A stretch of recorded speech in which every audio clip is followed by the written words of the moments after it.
આજરોજ ભુજ ખાતે શ્રી અખિલ કચ્છ વિરકત ષડદર્શન મંડળના સાધુ સંતોના અધ્યક્ષસ્થાને હિન્દુ સમાજની જનાક્રોશ રેલી યોજાઈ। સાધુ સંતોના અધ્યક્ષસ્થાને બાંગ્લાદેશના હિન્દુ સમાજની સુરક્ષા માટે જનાક્રોશ રેલી યોજાઈ હતી, જેમાં સાધુ સંતો તેમજ હિન્દુ સમાજના ભાઈઓ બહેનો મોટી સંખ્યામાં જોડાયા હતા।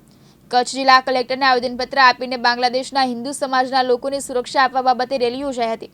સંત સમાજ સનાતનીઓ હિન્દુઓ સાથે મળી કચ્છ કલેક્ટર શ્રીને આવેદનપત્ર પાઠવ્યો છે કે બાંગ્લાદેશની અંદર છેલ્લા 10 થી 15 દિવસથી બાંગ્લાદેશની અંદર હિન્દુઓને સળગાવી દેવામાં આવી રહ્યા છે, હિન્દુ દીકરીઓના રેપ થઈ રહ્યા છે, હિન્દુઓના મંદિર સળગાવવામાં આવી રહ્યા છે। દુનિયાની અંદર મોટી મોટી માનવતાની વાતો થતી હોય છે, યુએન નાની નાની વાતોમાં કૂદે પડતો હોય છે। શું બાંગ્લાદેશની અંદર હિન્દુઓ પર અત્યાચાર થઈ રહ્યા છે એ નથી દેખાતા? ત્યાં હિન્દુ અલ્પસંખ્યકની દરેક જગ્યાએ વાત થતી હોય છે, તો બાંગ્લાદેશની અંદર હિન્દુ અલ્પસંખ્યકમાં છે તો શું એની રક્ષા કરી શકે છે? દુનિયાને ઘણીવાર ભારતને દુનિયા જ્ઞાન આપતી હોય છે, પણ ભારત તો પોતાની માનવતા હંમેશા માટે બતાવતો હોય છે। ભારતો અલ્પસંખ્યક હંમેશા માટે અહીંયા શાંતિથી જીવે છે, બહુસંખ્યક એને જીવવા દે છે, પણ આ ચહેરો દુનિયાને સામે આવી ગયો છે। મોટી મોટી માનવતાની જો વાતો કરવા વાળા છે, આજે બાંગ્લાદેશની અંદર નાના નાના બાળકોને એની હત્યા કરી દેવામાં આવી રહી છે, બેન દીકરીઓની આબરૂ લૂંટવામાં આવી રહી છે। શું આ નથી દેખાતો? એટલે આજે અમે કલેક્ટરશ્રીને આવેદનપત્ર પાઠવ્યો છે કે દુનિયા સુધી અને દેશના દરેક નાગરિક સુધી આ વાત પહોંચવી જોઈએ કે બાંગ્લાદેશની અંદર હિન્દુઓને જો પ્રતાડિત થઈ રહ્યા છે, એના સાથે અત્યાચાર થઈ રહ્યા છે, એ રોકાવા જોઈએ। અને હું આપને માધ્યમથી એ પણ કહેવા માંગુ છું કે ફિલિસ્તીન અહીંયાથી 7,000 કિલોમીટર 8,000 કિલોમીટર દૂર છે। જ્યારે ઇઝરાયલ એને ઉપર હુમલા કરતો હોય તો રાહુલ ગાંધી એના પક્ષમાં ઉતરી જતા હોય છે।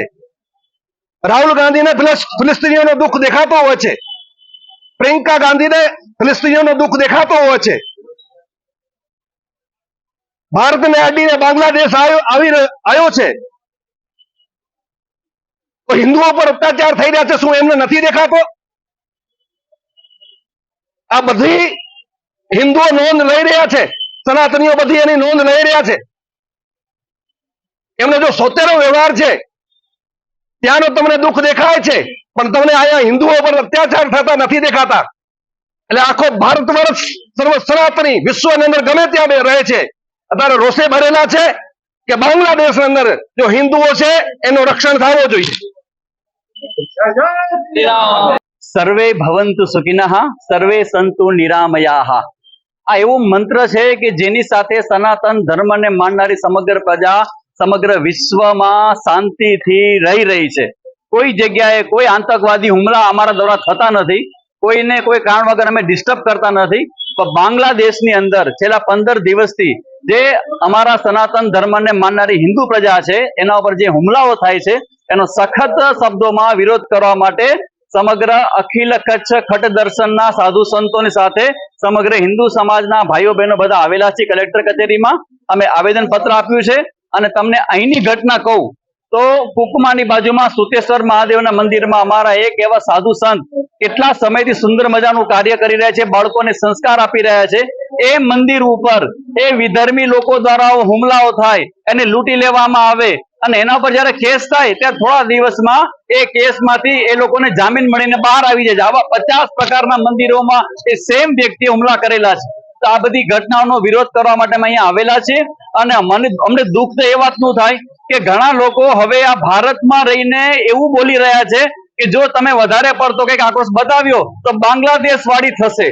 આ શબ્દોનો અમે સખત વિરોધ કરીએ છીએ। અમે સમજી રહ્યા છીએ કે તમારો ઈશારો શું છે અને આ તમારા મીડિયા દ્વારા અમે કહેવા માંગીએ છીએ કે અમે પણ આ બધી વસ્તુઓને શાંતિથી જોઈએ છીએ, પણ અમારા ધર્મોની અંદર પણ અમને કહેવામાં આવ્યું છે કે ભગવાને એના હાથમાં એક શસ્ત્ર અને એક શાસ્ત્ર બંને સાથે રાખ્યું છે.